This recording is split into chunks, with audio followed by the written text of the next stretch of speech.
Hello, everyone. Good morning, good afternoon, and good evening. Thank you for joining us today. I'm coming live to you from Sydney, Australia. I have with me here two of the most powerful, incredible, reliable, intelligent people I've come across in my journey towards grief and loss. Today, I have with me one and only Petra Page, grief coach, here in the studio. Hi, Petra. Hi, Victoria. What a beautiful introduction. Very, very honored to hear such wonderful things. Thank you and welcome to the studio. And we have our only one and only powerful Wilfred Roach, creative content writer, with us today in the studio. Welcome to the studio, Wilfred. Pleasure to be here, Victoria.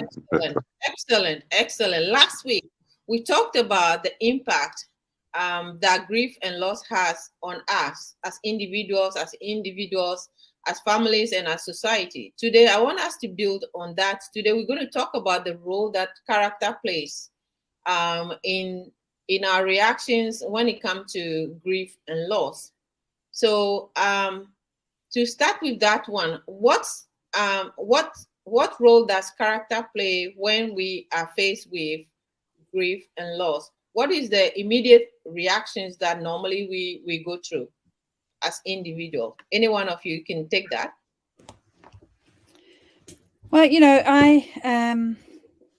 I'd love to share a story if I might, and that is Excellent. that after my husband was diagnosed with cancer and then lost his job, which we've talked about before, I went through this really big crisis of terrible fear, what was going to happen to us, what was going to happen to him, and just a great sense of powerlessness and terrible sorrow also about how life had changed. And after a couple of years, I managed to get a job in aged care and disability, and I worked with people who had either, long-term degenerative conditions like muscular dystrophy, for example, or they might have had a stroke or something, and they had sudden, very severe physical impairments and had lost their jobs and that kind of thing.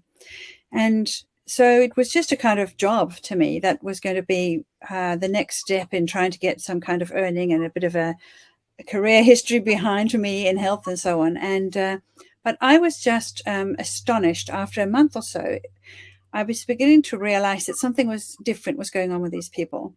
Where my reaction to loss was sorrow and disempowerment and anger and terrible fear.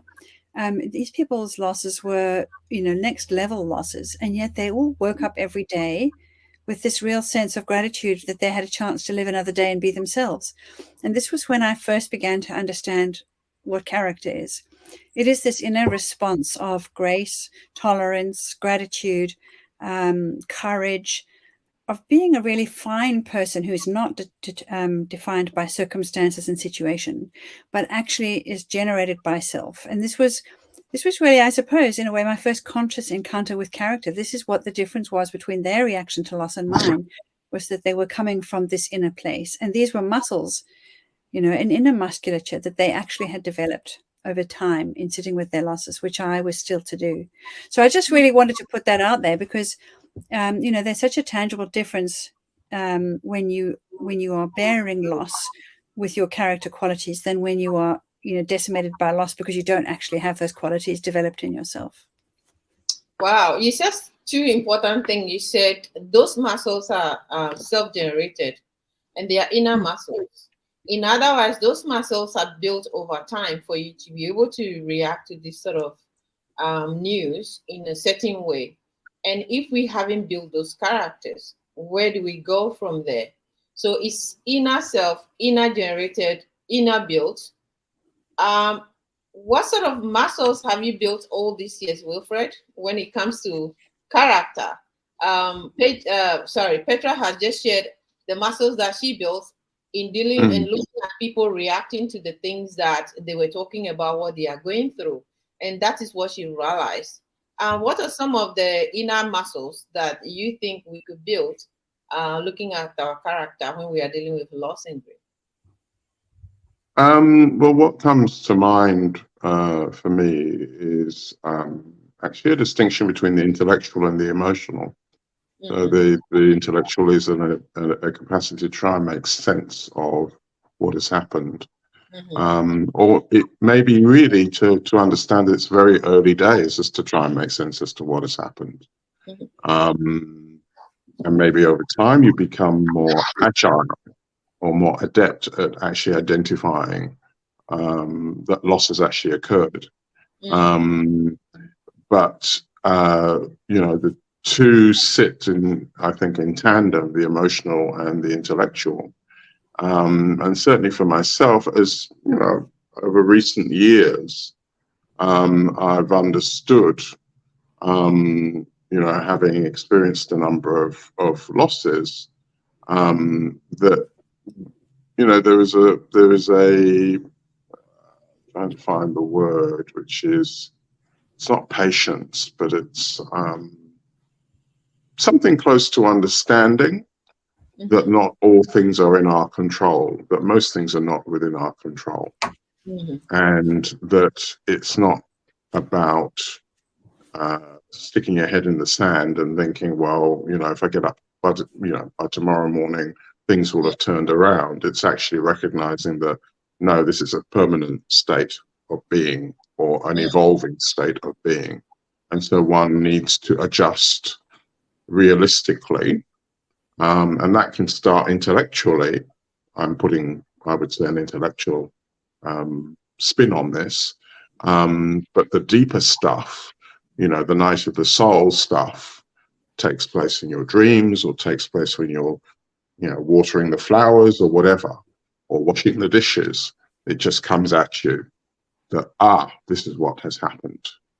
And that may then spark an emotional reaction, whether that be tears or sadness, that flows with that. But it's a very complex dance.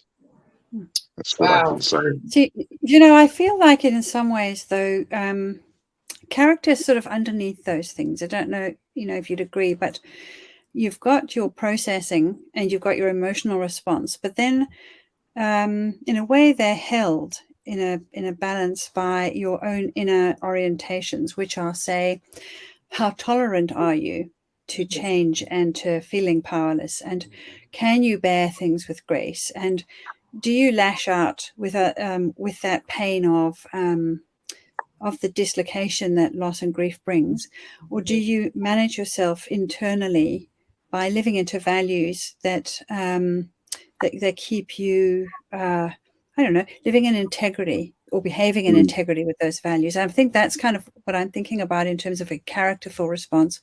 Yes, we're all going to be trying to process how did this thing happen and what does it mean, and also all of the turmoil of feelings. But I think that there's sometimes the difference between somebody who falls apart like I did at the time that I, had that thing, and somebody else who gets up bravely the next day and goes, okay, now I've got to make a concerted effort to bear this and to build something else. I think that's kind of where I'm kind of thinking about. There's some character underneath that, and there's qualities.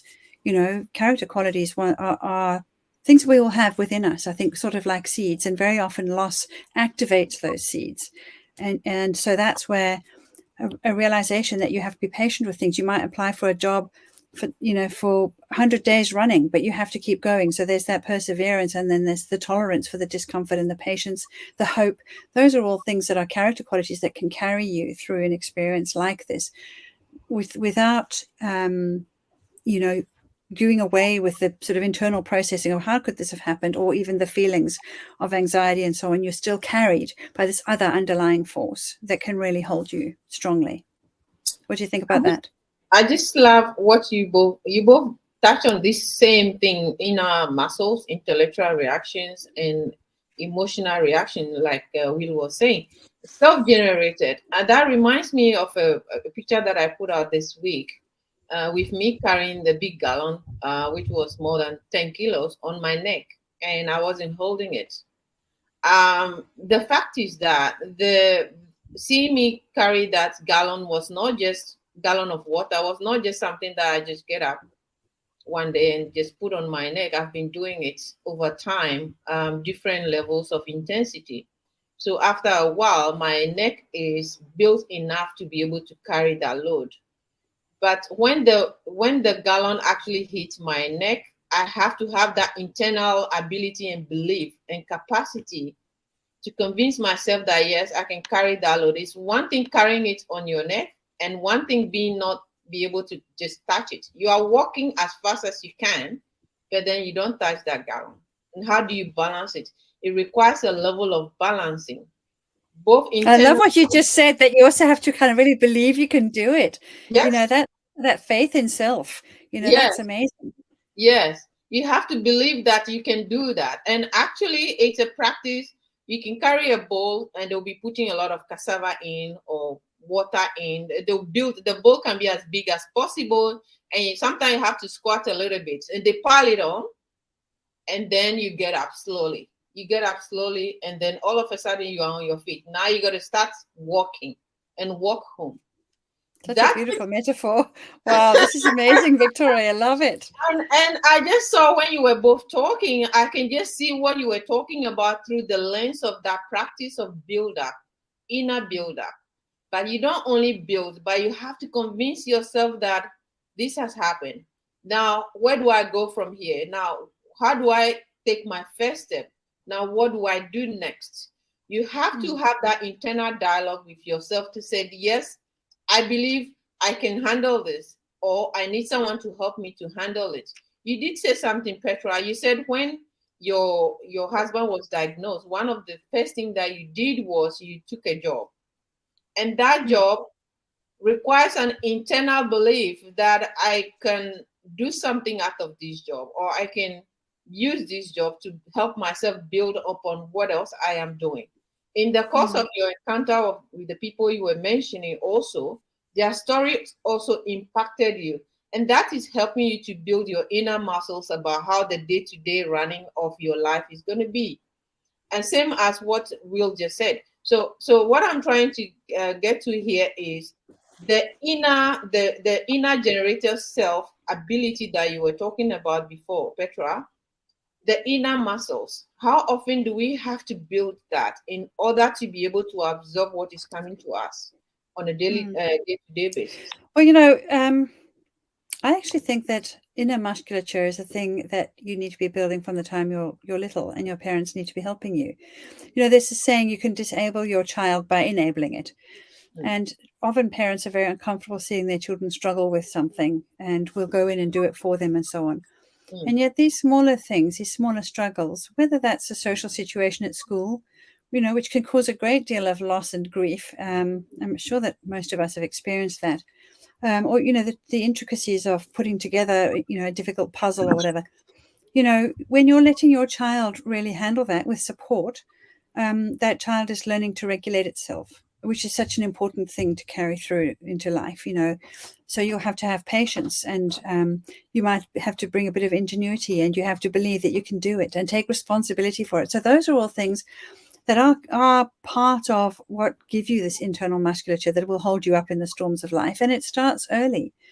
And, you know, overcompensating for your children, helicopter parents or lawnmower parents, often those people end up having to suddenly find, when they're much older and the storms of life arrive, that they've now got a generator, and that's a late start, and that can be very disorientating. It's much easier, you know, to do these things when you're younger.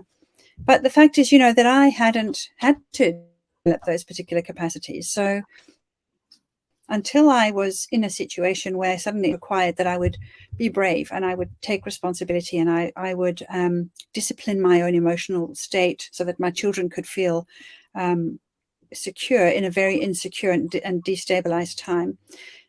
But also being open to learning from these other people who had walked this path and who so beautifully demonstrated those qualities of grace and hope and so on that I had actually completely lost touch with, or maybe never really had. You know, so I think that life often gives you the lessons that you need as you go down the road. That's a powerful one. Life gives you the lessons. Life gives you the lesson. But then you need to know, I need to metabolize this lesson, and that is a character work that you're doing there. Will life give you the lessons? Wow. And someone once says that character is the engravement on your soul. life giving us the lessons. Where is our values and principles when we are hit with things in our life? Where are the lessons? And when a life is presenting these lessons, where do we place our values and principles in dealing with these day-to-day activities or reactions or emotions that are just boiling up day in, day out? Where is our character, or where are the values and the principles? What role do they play in dealing with those things? Well, I think in the broader sense of the thing, character is a long game. I don't think character, it in a way, you know, we this trio is you know, has, you know, a significant collective or a significant set of life experiences that you can either measure in time or in other ways.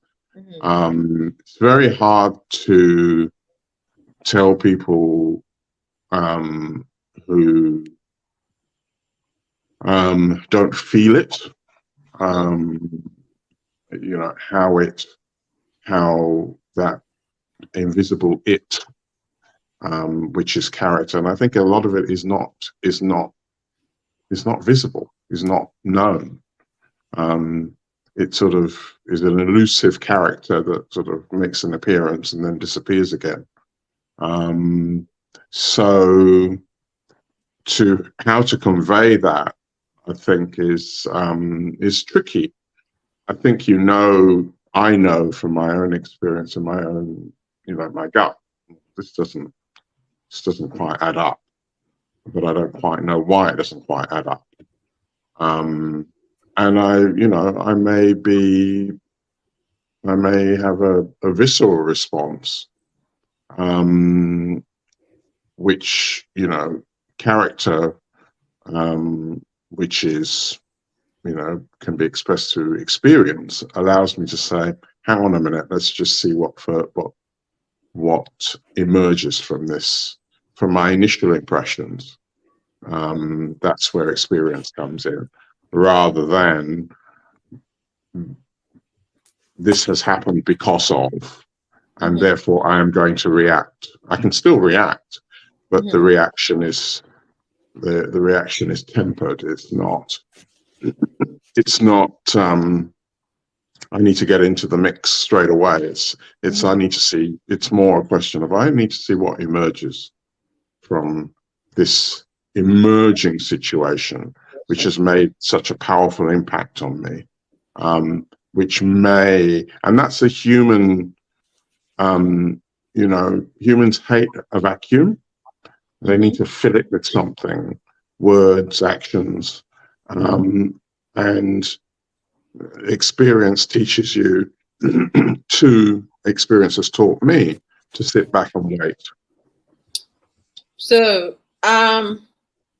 what you just said now just aligned with all the things that we were saying before. So life giving us the lessons that we with the emerging scenarios that are challenging us as to how we react to this thing, life giving us the lessons. Petra, with the inner pain that we go through, the invisible scars that we bear, how do we kind of turn our scars into stars whilst moving along the flow of life and getting on with one or two things? What are some of the things that we can do with this invisible pain and being able to deal with it? Can we turn our scars into stars whilst dealing with these invisible pains? Well, I think you know, the value of therapy is making sense of the wounds that you have. And some wounds, honestly, will never go away. You know, you learn to recognize that they're there and what activates them, and you treat them with self-compassion. People who have had terrible trauma and so on in their lives, you know, may never actually overcome some of those wounds. But I think that self-awareness that comes with having looked at all of the pain that you've got and what has caused it makes a really big difference in terms of our ability to self-regulate. And I'm coming back to self-regulation because we're never going to be in a place in life where everything is just hunky-dory and we don't feel disturbed by things. And so when it comes to, meaning making, which Will was talking about before, that sort of sense of what has happened, one of the things that hurts the most is the sense of I did something wrong, or I'm not enough, or I am powerless, or I'm a bad person. I deserved this. And part of the grief process really is figuring out, well, what did happen, and to what degree was I a part of bringing that on, and to what degree did it just happen? And when it happens to you, somebody that you love dies, or a flood comes and takes away your home and so on, that's when your character qualities need to be coming to the fore of, okay, well, that's what's happened. And I need to be able to digest that and figure out what I'm going to do next. Obviously, there's losses that may set you back permanently. But again, your character qualities will help you to go forward anyway. And, we have this idea that life is this sort of trajectory of success, and we must always be moving forward. Sometimes it's actually this sort of evolving process within us of growing strength, growing self-awareness, growing our tolerance, our wisdom, our compassion, and actually even having less on the outside, but having all that more on the inside, if you know what I mean. Mm-hmm. So, we'll have this idea of I must reclaim what was lost. I must get over the wound. But sometimes it's actually just becoming stronger within all of that, and knowing yourself better, and having the grace to be in that space and still be great yourself. That's actually interesting. Whilst you were talking, it just reminded me on the morning of my mom's passing. Sorry. I remember very well that, mom was sick a little while. She went to the hospital, was prescribed the wrong medication. She took it, and that lead into another sickness. Mom wasn't sick, that medication, and then through that she passed away. Oh gosh, I'm so sorry. Thank you. But whilst mom was struggling with that misdiagnosis, we have to go through the process of thinking for the first time that she might not make it, and so on and so forth. Even though you told yourself that is a possibility, when it does happen, you are not ready. You are never ready.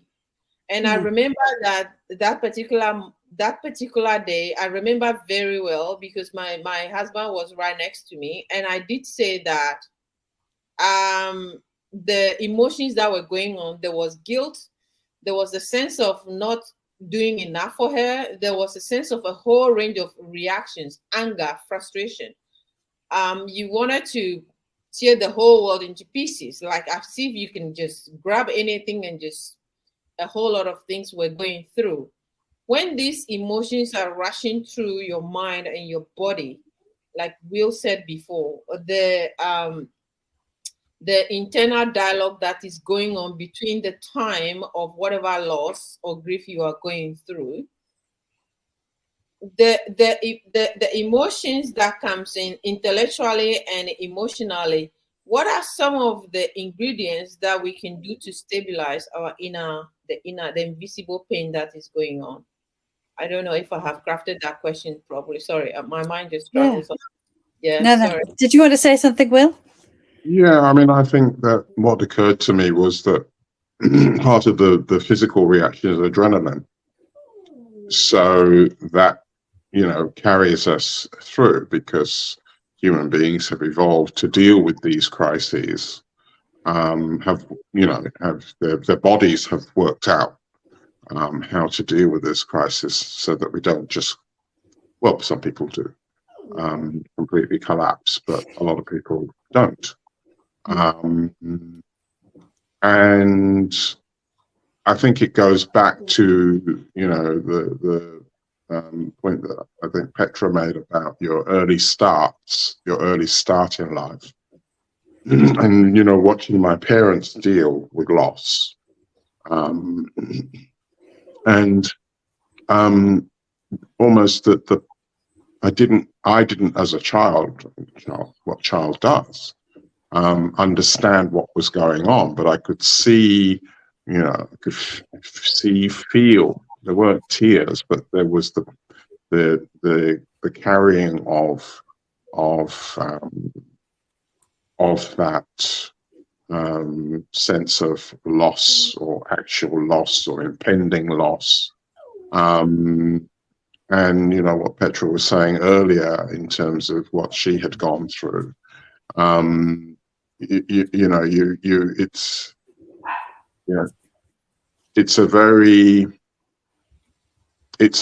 a great test, I think. It's a beautifully put. Yeah, great test. It's a great test. Our character. It's a test on our character. And it's not the test that we would want. If we were to set ourselves tests, would we set ourselves? Of course not. We wouldn't. Being human and being sentient, no, we wouldn't want those tests. But they come anyway. They come anyway. But that comes back to that character of I will be present to this, and I will just cry. I will feel uncomfortable, and I can have a tolerance for this discomfort and know that things pass. Nothing stays the same. And then I liked also, as Will was saying, get this adrenaline, but then you can also regulate yourself. I come back to self-regulation every time. Breathing, we are in bodies, and very often what we're experiencing is a physical reaction, while our mind may be processing it too. But, breathing and stabilizing ourselves, and then having that preparedness to be uncomfortable and to be in that space. And, I was reading in the papers this morning that there was a mother who took her child into the hospital because she had various symptoms. And I think that she ended up going in 7 or 9 times and was sent home each time and told to give the child paracetamol. And then eventually there was a crisis and an ambulance was called and the child died. And it turns out she had sepsis. And, there's nothing that is ever going to make that situation okay. It was utter negligence and the heartbreak of losing a child, even though the parents did everything that they could. And they're simply left with this result. And all that they can actually do is learn to carry it. Yes, they're doing things to kind of make sure that this kind of thing can't happen again. There are investigations and inquiries, and the thing is being publicized. But the point is, all of that isn't going to make any difference to the fact that they will go forward into their lives without their daughter. And that's just something that they have to learn to carry. And that is where, when we come back to this place of character, it is, acceptance, being able to carry sorrow, having the grace to go forward and believe in others and in life anyway, despite the fact that people have let them down so badly. And that is really where we see people's characters come forward. The great people who have borne the most awful things and yet have still been, incredibly compassionate and developed a sort of wisdom out of it, are people who have truly lived into character, I would say. Our condolences to the parents that have lost their child. Exactly what was going on when mom was not only misdiagnosed, was given the wrong medication and the wrong dose. That ended her life. That could happen to anybody. It could be anybody. And no parents wants to go through that. No child wants to see their parents go through that either, one way or the other. And these sort of things, they just hit you. They just hit you in a way, and a lot of emotions will be going through. I can remember very well. Some people, why don't you just sue somebody? Why don't you just do this? A whole lot of things will be going through. But at the end of the day, no matter what you do, whatever reaction or steps you take, it's not going to bring the dead back. Yeah. So Victoria, how have you squared what happened to your mum, where negligence basically brought a premature end to her life? How have you squared with that internally and learned to carry that? That's a powerful question. I don't know, or I don't think I can ever get over that. It will never be something that no amount of money anybody will ever pay you will ever settle that in your mind and in your heart. You just have to learn to get on with life regardless of what it is, and use that as a lesson to draw other people's attention to what could be possible, and what to look out for, how to be aware. So self-awareness is one of the key things and also acceptance for the fact that there are situations that just get away or just get out of your control. You wish you could. When mom was going through the pain, I wish I could carry that pain instead of her, but it's just not possible. You wish there are things that you wish you could do instead, but it's just not possible. So life, you just have to pick your battles. Where do you wanna spend that energy? Taking someone on, where do you want to spend that energy? You can spend that energy with awareness, like I'm just doing now, with the awareness of talking to other people, that you have to be on the lookout for some of these things. You have to ask a lot of questions, and then also make sure that you educate people who come along and people you have the chance of educating, and so on and so forth. So this can happen to anybody. Unfortunately, it just go that way, whereby you end up losing your loved one. But what I'd say about both of you, knowing you as I do, is that you have both suffered loss, and you come forward with compassion to other people. You are, wishing to make a contribution, make a difference, to add value to their lives, to have them feel seen and heard in their losses, to help them call out of themselves what it is that will enable them to go on. And I think that's also something that is part of dealing with loss sometimes, is that you have this awakening within you of, actually, a lot of people are going through really hard times, and I can really be present to that, and I can't do anything or fix it, but I can journey with them. I can, comfort them. I can resource them in some way just by being there. And I do think that those are such beautiful qualities that I see in both of you. You've got such generous hearts and such a lot of wisdom around this. Thank you so much. On that note, we are going to end, but before we end, just an overview of what you learned today. Will, what did you learn today from today's session? That part of character is accepting hope. There's always hope. Wow. Part of character is accepting hope. That no matter how bad it is, as long as we are alive, there is hope. That is powerful. I love that. Petra, your take on today's discussion? I was just thinking about your beautiful description of carrying this massive weight on your head, and you actually have to hold yourself under it, and you have to have those muscles. And I just thought it was such a beautiful metaphor for this inner musculature that we need to carry the griefs of life and still be ourselves. Ooh, inner muscles, building our inner muscles. We need to take ourselves to the gym mentally, emotionally, physically, psychologically, and build that inner muscles to be able to absorb whatever is coming through life is throwing on our path.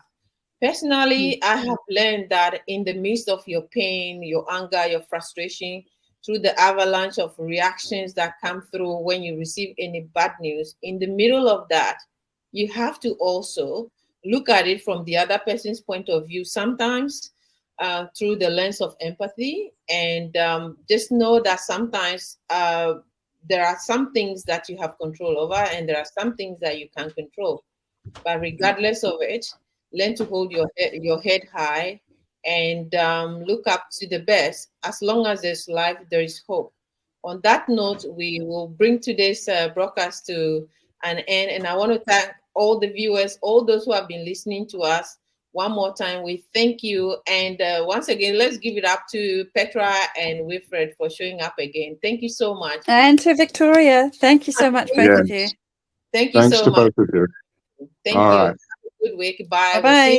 We'll see you. Bye. Bye. Bye.